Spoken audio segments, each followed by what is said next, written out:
Am I a narcissist? Have you ever considered the possibility of you being the actual narcissist in the relationship? Perhaps the person you are with was recently diagnosed with narcissistic personality disorder, or perhaps you came across this term by chance. But the things you learned about narcissism was making you believe you are with a narcissist. And then you started your research. As you read and learn more about narcissism, you may find yourself asking this question: what if I am the narcissist? Why would you ask that? Why do people who had a narcissistic relationship or narcissistic parents start wondering whether they are also narcissists or not? There are lots of reasons to these questions. The first reason is that thought and behavior networks taken over from the narcissist. It's quite natural for you to end up embracing their thoughts and behaviors after spending enough time with an emotional manipulator. People we surround ourselves with play an important part in our lives, just like the way the books we read, the movies we watch, and the news we hear can shape who we are. Eventually, we start considering their weirdest quirks as normal and in fact find ourselves repeating their actions every once in a while.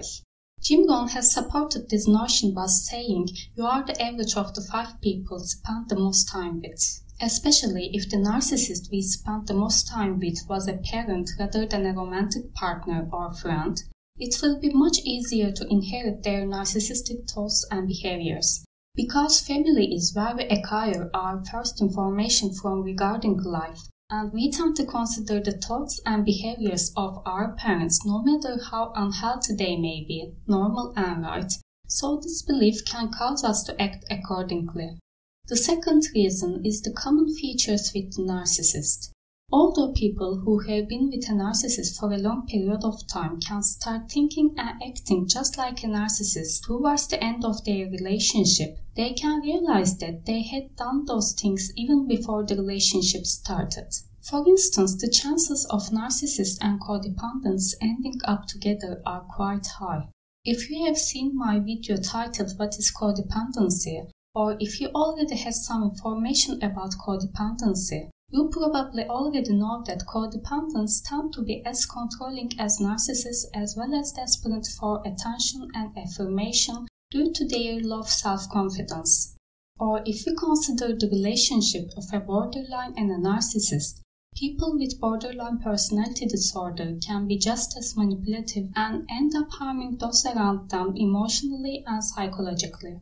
Or let's say you are not a codependent, a borderline or an empath. You don't fit in the description of people believed to be drawn to narcissists, and yet you still find yourself with a narcissist.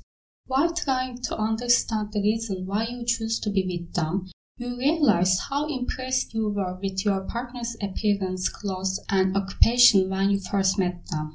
In that case, you can start worrying about being a narcissist as well for valuing surface-level features rather than deeper things. But do not forget that there is a huge difference between being a narcissist and having some narcissistic tendencies. Just because some of your actions make you suspect it doesn't mean you are absolutely a narcissist. Youth narcissism and past mistakes are also cause why some people think they are the narcissist. Perhaps you realized how hurtful and vain you have been in the past while thinking about your childhood or teenage years. Your past mistakes lead you to believe that you are a narcissist. Unfortunately, a lot of people can be quite dramatic, reactive, manipulative, and egoistic during childhood and puberty.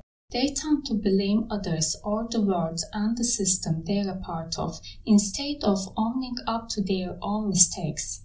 Eventually, majority of them start leaving all habits behind with the new experience they gain and choose a new path for themselves. Of course, that does not absolve how we treated others poorly or how we believed ourselves to be above any rules in the past, but we can still try to be a better person by making amends with those we hurt and trying not to repeat the same mistakes in the future. What I am trying to explain here is that one of the reasons why some people believe themselves to be narcissists is their childhood and youth narcissism. Another big reason is the "I am not a victim" denial. In a lot of situations, the abused can feel like they are the only one to blame instead of blaming the actual abuser. Because even if the abuse is quite obvious, it's not always easy to realize and acknowledge the fact you have been abused. This acknowledgement decreases us to a victim, and a lot of people find it hard to call themselves one.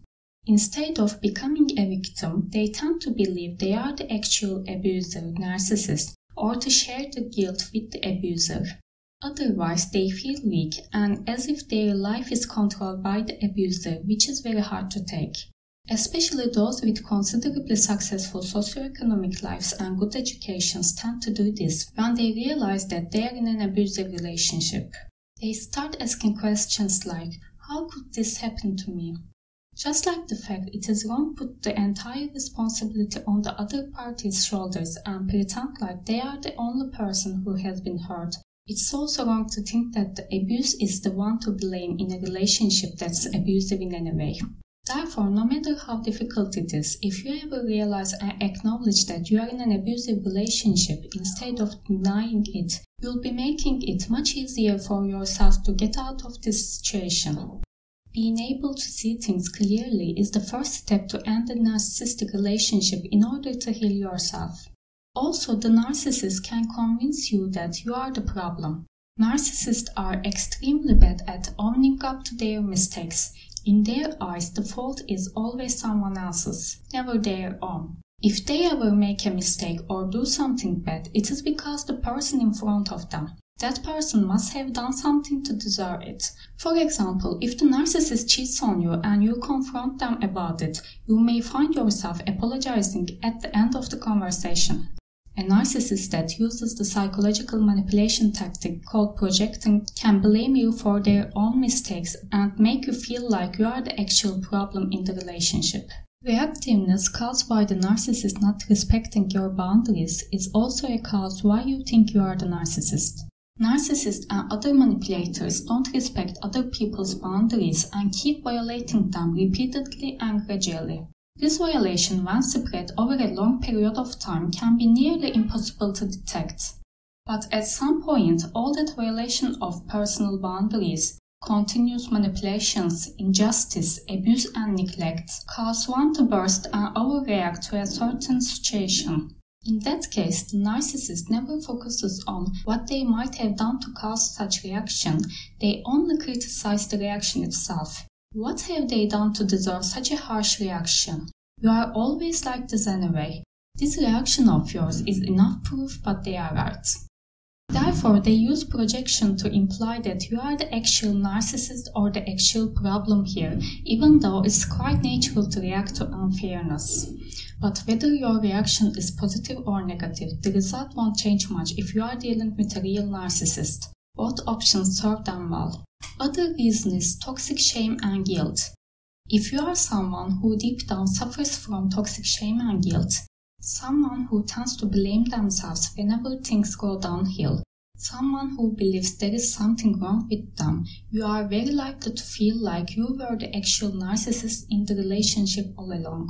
The whole "it's not them, it's me, it's always been me" mindset can prevent you from seeing the truth. This type of toxic shame and guilt is usually caused by an emotionally abusive family and upbringing. Lastly, I want to talk about blaming the victim. Unfortunately, societies tend to blame the victim rather than the abuser. Some people imply that it is all the victim's fault by saying things like, "Why did they choose to be with someone like that in the first place? Why didn't try to get away when they realized what kind of person they are with? Why weren't they more careful upon witnessing an abusive relationship?" Perhaps you internalized these questions because of the society you are a part of and ended up believing yourself to be a real narcissist or guilty party. However, the dynamics of the relationships, which include any type of abuse, is quite different than the dynamics of a healthy relationships. It is hard for others to understand the situation you are in unless they have experienced something similar, and it's always easier to blame the victim rather than the abuser. So, are you a narcissist? If you genuinely ask this question to yourself, fear becoming a narcissist, and feel upset because you hurt people in the past, you are probably not a narcissist, because empathy and conscience are things people with narcissistic personality disorder don't really have. Of course, that doesn't mean that you have no narcissistic tendencies, but you can always try to improve yourself and become a more empathetic and sensible person. Instead of getting angry at yourself for the narcissistic features you notice having, you can try to understand the reason why you developed them so that you can get rid of them. And the first step to get is to get away from the narcissist in our lives. At the same time, narcissists are usually very against improving or changing themselves. They may not even realize the necessity of changing certain things about themselves unless they face ruin because of their narcissistic features. And even after ruin, most of the time their changes are very surface level. For example, even if a narcissist misses the opportunity of getting a much better job and acknowledges the fact it happened because of their pride, they would start pretending to be a humble person instead of trying to change their behavior for real. So basically they are not healed or changed in any way. They simply start acting, manipulating, and hiding their true nature more successfully. However, a lot of people who have been with a narcissist tend to be sincere about change. No matter how drained, how angry, how upset and fragile narcissistic abuse makes you feel, know that your true self is still there. Therefore, if you tend to feel like you are a narcissist during or after a narcissistic relationship, the healthiest thing you can do is get rid of the real narcissist in your life and then taking psychological help if you are able to, as well as educating yourself about narcissistic abuse and taking responsibility for your own sake.